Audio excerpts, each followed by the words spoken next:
اس لیے حضرت غوث پاک رضی اللہ تعالیٰ عنہ نے اپنا ایک خطبے میں جو بتایا کہ انسان کے اندر اگر 10 خصلتیں پائی جائیں تو وہ انسان کامل ہوتا ہے. تو ایک خصلت تو انہوں نے بیان کی کوئی کسی سے وعدہ نہ کرے، اس لیے کہ وعدے کو نبھانا بہت مشکل کام ہوتا ہے. اگر تم نہیں وعدے کو نبھا سکے تو تم بے وقت ہو گئے، انسان کامل نہیں ہوئے.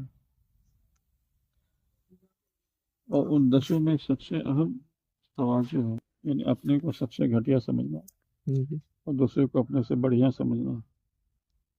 اگر تم نے اپنے کو اچھا سمجھا دوسرے کے بدلے میں تو تم اچھے آدمی نہیں ہو. اب اس پر وہ بہت زیادہ روشنی ڈال رہے ہیں. مان لیں ایک شخص شراب پیتا ہے، تم شراب نہیں پیتے ہو تو تم شرابی سے بھی اپنے گھٹیا سمجھو. ایک شخص نماز نہیں پڑھتا تو نماز پڑھتے ہو تو اس سے بھی تم اپنے کو گھٹیا سمجھو. ایک شخص کافر ہے، تم کافر نہیں ہو تو اس کافر سے بھی اپنے کو گھٹیا سمجھو. تو اب تم کہو گے کہ کافر سے اپنے کو گھٹیا کیسے سمجھیں گے؟ اس کو وہ خاص طور سے بات تاکہ کافر سے گھٹیا سمجھنے کا مطلب یہ ہے کہ آج وہ کافر ہے، ممکن ہے کہ ہم کافر ہو جائیں اور وہ اسلام میں آئیں. ایسا تو ممکن ہے کل ہوتے ہوتے ہم کافر ہو جائیں اور یہ شخص کل ہوتے ہوتے مسلمان. تو وہی ٹھیک ہوا نا، اس تصور سے کہ وہ اچھا ہو سکتا ہے اور ہم برے ہو سکتے ہیں. اس لیے اس سے بھی تم اپنے کو گھٹیا سمجھو. فتح الغیب میں حضرت غوث پاک کے مواعظ قلم بند ہیں. آپ جو بھی واعظ کہتے تھے دعوت قلم لے کے بیٹھتے تھے، آپ کے تمام مواعظ قلم بند ہیں.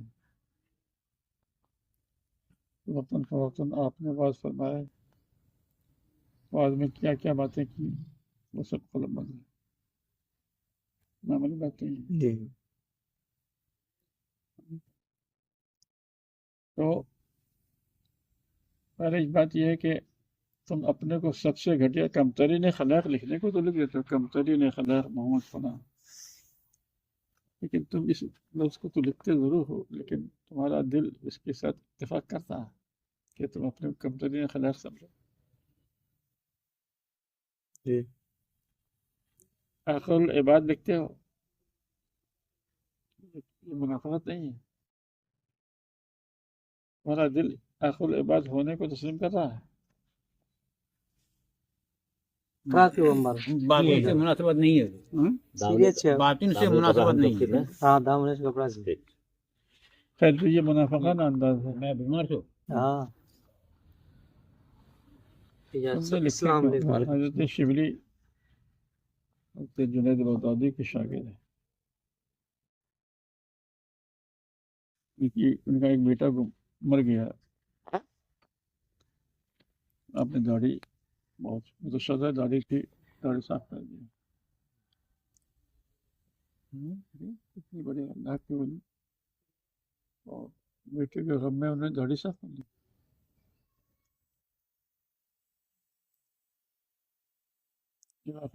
نہیں بیان کرنا، مستند کتاب ہے. ہم نے کہا کہ لوگوں کے گناہ کو میں نے اپنے اوپر ڈال لیا، لیکن لوگ زبانی جمع خرچ کے طور پر آتے اور میری اسے تعزیت کرتے اور وہ صرف زبانی جمع خرچ منافقت ہوتے. تو میں نے اس لیے کر دیا تاکہ اب میرے پاس تعزیت کے لیے لوگ نہیں آئیں گے. تو اب لوگ جتنے لوگ آتے ہیں وہ گناہ میں مبتلا ہوتے ہیں، تو میں نے اس سب کا گناہ اپنے اوپر لے لیا.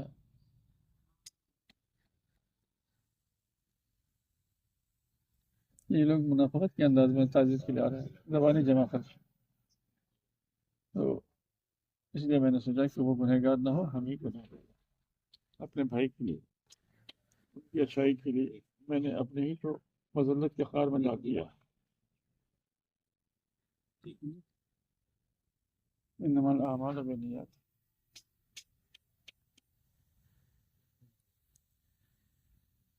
حضرت ام سلمہ حضور کے ازواج مطہرات میں تھی. جب حضور کا انتقال ہوا تو انہوں نے عورتوں کے لیے بال بہت ضروری چیز ہے، حتیٰ کہ حج میں بھی صرف ½ انچ کے لیے ذرا سا بال کاٹ لو، سر منڈانا یا قصر کرنا ان کے لیے نہیں ہے، لیکن انہوں نے سر کے بال اتروا دیے تم سلمان حضور کی وفات پر. کیا یہ جائز ہے؟ کیوں اتارے؟ آپ تصویر کا صرف ایک ہی رخ دکھیں گے تو نہیں ہوگا نا.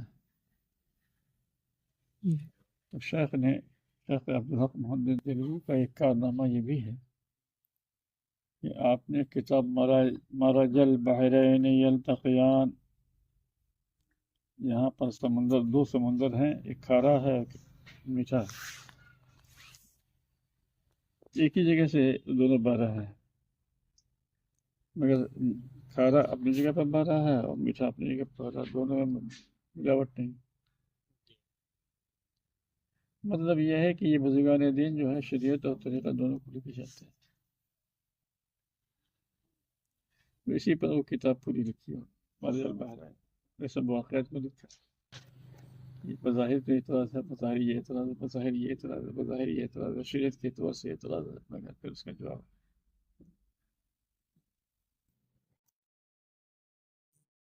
لوگ خالی ایک ہی پہلو کو دیکھیں. تو جامع شریعت و طریقت جو لوگ ہوتے ہیں دراصل وہی دین کی ذمہ داری انہی پر ہوتی ہے.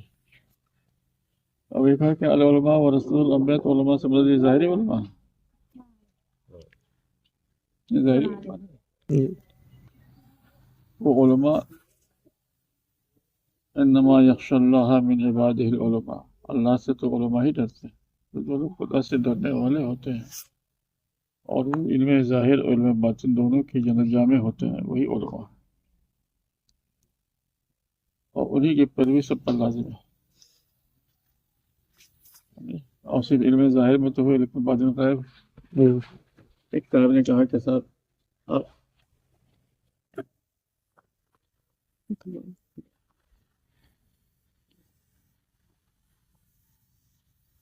انہوں نے کہا کہ آپ یہ بتائیے کہ فاسق کے پیچھے نماز ہوتی ہے؟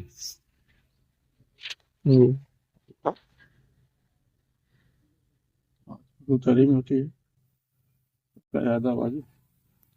آج کون ہے کہ جو فسق سے بچا ہوا؟ اور امام مالک تو فرماتا ہے کہ من تفقہ ولم يتصوف فقد تفسق، فقیر تو بن گیا لیکن وہ صوفی نہیں بنا، فاسق. جب فاسق ہوا تو ان کے پیچھے نماز کیسے ہوگی چاہے وہ کتنی بڑا فقیر ہو؟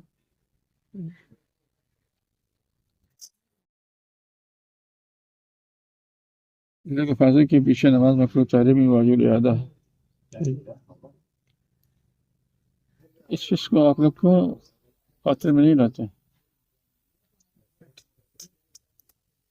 امام مالک کے بقول پر یہ فاسق ہے، اس لیے کہ من تفقہ ولم يتصوف فقد تفسق، جو فقیر تو بنا لیکن صوفی نہیں بنا وہ فاسق ہے. ومن تصوف ولم يتفقہ، صوفی تو بنا لیکن فقیر نہیں ہے تو فقط تزندق، تو وہ زندیق ہے، بے دین ہے. ومن جمع بینہما فقط تحقق، اور جو دونوں کا جامع ہے وہی دراصل عالم ہے، اسی کی پیروی لازم ہے.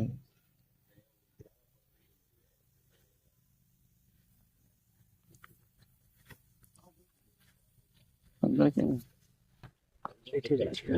علماء نے فتویٰ دیا آپ نہیں مانتے ہیں؟ ہاں جی ہاں، فتویٰ تو دیا. کیا کہنا چاہتے ہیں؟ وہ علماء ہے، فتویٰ دیا تو ہم بھی تو عالم ہیں.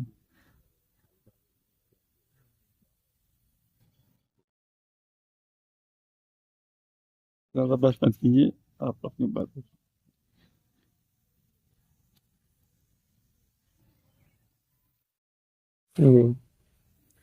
ایسے بہت سے لوگ ہوں گے کہ آج بہار شریعت نکلی کتاب میں تو ایسا مسئلہ ہے، ارے تم بہار شریعت ہی نے، وہ بقول شاعر تم نے پی کتابوں سے میں نے پی نگاہوں سے، تم نے پی کتابوں سے میں نے پی نگاہوں سے، فرق ہے بڑا زاہد تیرے میرے پینے میں. جی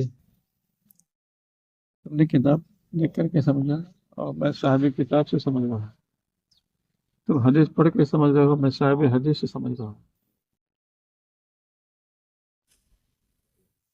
ایسے بندگی مصطفیٰ جمال حق آپ نے حضور کی زیارت کر رہے ہیں تو وہاں حضرت شریف الدین عطار کو بھی پا رہا ہے.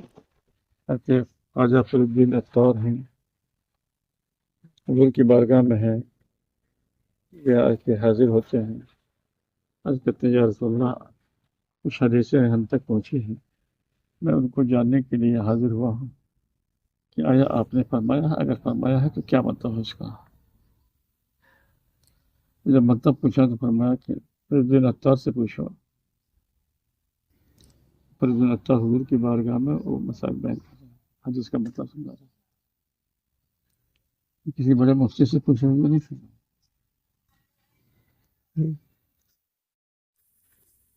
یہ واقعہ ہے، بندگی کا واقعہ ہے.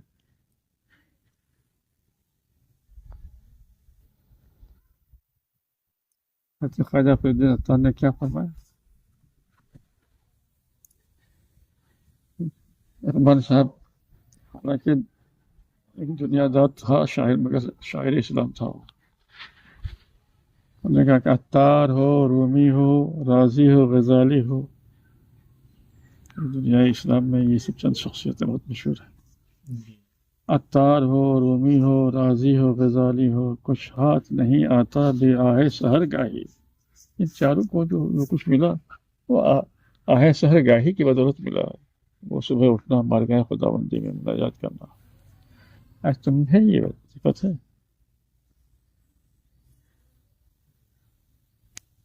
یہ آہ سحر گاہی تمہارے اندر ہے؟ لگے بکراتی چھانٹنے کے لیے.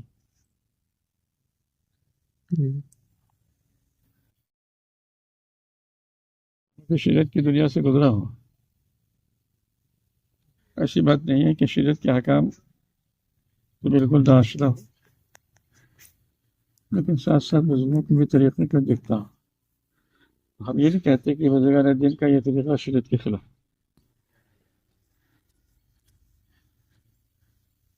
تمہارے نزدیک خلاف ہو تم تو مبارک.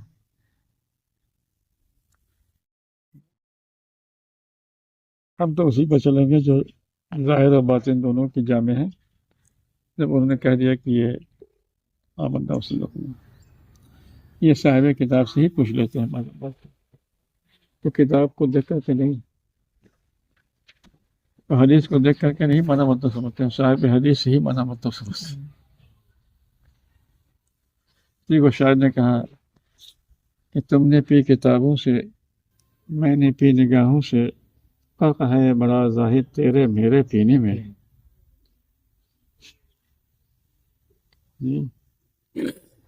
کہ تم نے چند کتابیں پڑھ لی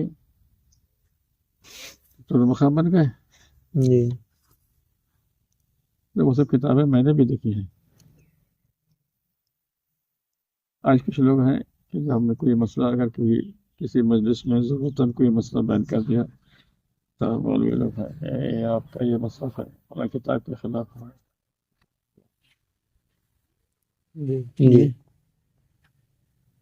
ٹھیک ہے، تم نے کتاب پڑھ کر کے سمجھو. تو شیخ کو دیکھا، شیخ موقف جیسا عالم علم حدیث میں یکتا روزگار تھے، علم شرع میں یکتا روزگار تھے، وہ علماء باطن کو کیا ہمیں دے رہے ہیں. ان کی کتاب مرج البحرین پڑھو.